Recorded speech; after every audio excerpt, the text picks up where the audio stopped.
धनबाद में अवैध कोयले का कारोबार एक बार फिर फलने फूलने लगा है। अवैध कोयला तस्करी के ग्रामीण खुलकर विरोध कर रहे हैं।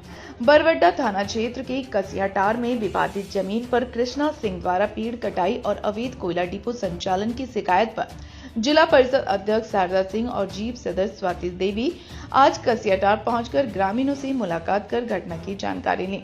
इस दौरान वहां के ग्रामीणों से भी बातचीत की। कृष्णा सिंह के द्वारा आधे दर्जन लोगों पर रंगदारी मांगने और ट्रक जलाने को लेकर मुकदमा दर्ज करवाया गया है, जिसको लेकर जीप अध्यक्ष से नाराजगी जताई।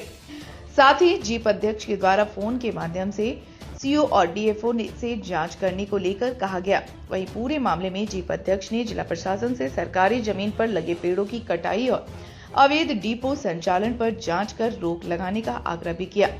वहीं मामले में ग्रामीणों की माने तो सरकारी जमीन पर अवैध कब्जा को लेकर कई बार शिकायत की गई है, पर उनकी सुनने वाला कोई नहीं है। अगर इसी तरह ग्रामीणों पर मुकदमे होते रहेंगे तो ग्रामीण आंदोलन को बाध्य होंगे। गराबाद है, सरकारी जमीन है। इस पर जो है दबंग आदमी कृष्णा सिंह आज हम लोग बस्ती वाला को बहुत दिन से परेशान कर रहा है। बोलता जमीन मेरा है और जमीन वो कोर्ट से करवा भी लिया सरकारी जमीन को, और कराने के बाद यही उत्पात मचा रहा है। सामने स्कूल है, इतना कोयला वाला साइकिल आता है जहाँ पर गिर जाएगा तो आदमी मर जाएगा। कोई सुनवाई नहीं है, एकदम खुलेआम दिन दहाड़े। ये जो पेड़ कटा है, ये पेड़ जो सरकारी पेड़ कटा है, इसका बारे में हुआ सर ठीक है, लेकिन मामला इसको जो है प्रशासन को गंभीरता से लेना चाहिए। इसलिए कि हम लोग बहुत आदमी के पास गए, बहुत कुछ किए, लेकिन कुछ होने वाला नहीं है। उल्टा हम ही लोगों पर केस हो जाता है। लास्ट में हम लोग को बेल कराना पड़ता है कोर्ट से। पहले केनाराम पाल के नाम से था, उसका बाद रिटर्न में भरा गया है। एक बार रिटर्न नियम आया कि कोई आदमी 24-25 एकड़ कितना ज़मीन से ज़्यादा नहीं रख सकता है, न क्या है। उस समय क्या है कि ज़मीन हम लोग का है 10-11 एकड़, और बाकी ज़मीन तो टोटल जो है रिटर्न में भर दिया गया है। पता चला था यहाँ के मेरे जो सदस्य हैं स्वाति जी के द्वारा पता चला था। गांव वाले की महिलाओं का कहना था कि यहाँ पे पेड़ बुरी तरह से कटा जा रहा है, माइनिंग का काम हो रहा है। तो मेरे यहाँ आने पे मैंने देखा पेड़ तो बहुत सारे कट गए हैं। पता नहीं फॉरेस्ट विभाग क्यों इस पे मौन है।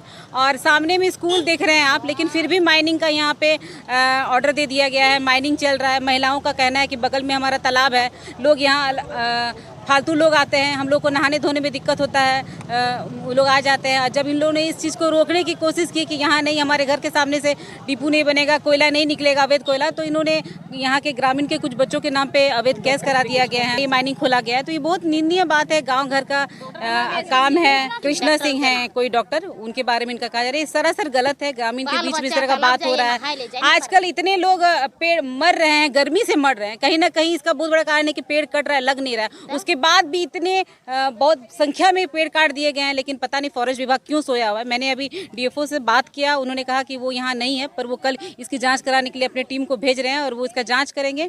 और मुझे लगता है इस पर जो भी दोषी उस पर कार्रवाई होना चाहिए, और ये जो माइनिंग चल रहा है अवैध माइनिंग, इसको बंद होना चाहिए। श्री कृष्णा सिंह जो है वो अवैध रूप से पूरा पेड़ का कटाई कर दिया गया है। इसका हम लोग शिकायत डीएफओ ऑफिस में भी की है, सीओ ऑफिस में भी की है, अभी तक कोई कार्रवाई नहीं हुआ है। इस बात को हम लोग जिला परिषद के अध्यक्ष मैडम से लिखित शिकायत किए थे। वो मैडम आज जांच करने के लिए आई है, और अगर इस पर कार्रवाई नहीं हुआ, डॉक्टर श्री कृष्णा सिंह पर अगर कार्रवाई नहीं हुआ, तो हम लोग चरणबद्ध तरीका से आंदोलन करेंगे। जब तक न्याय नहीं मिलेगा, पूरा ग्रामीणों के साथ हम लोग रणधीरवाद चौक पर धरना देंगे और भी उग्र आंदोलन करेंगे, जब तक इसका निर्णय नहीं निकलेगा।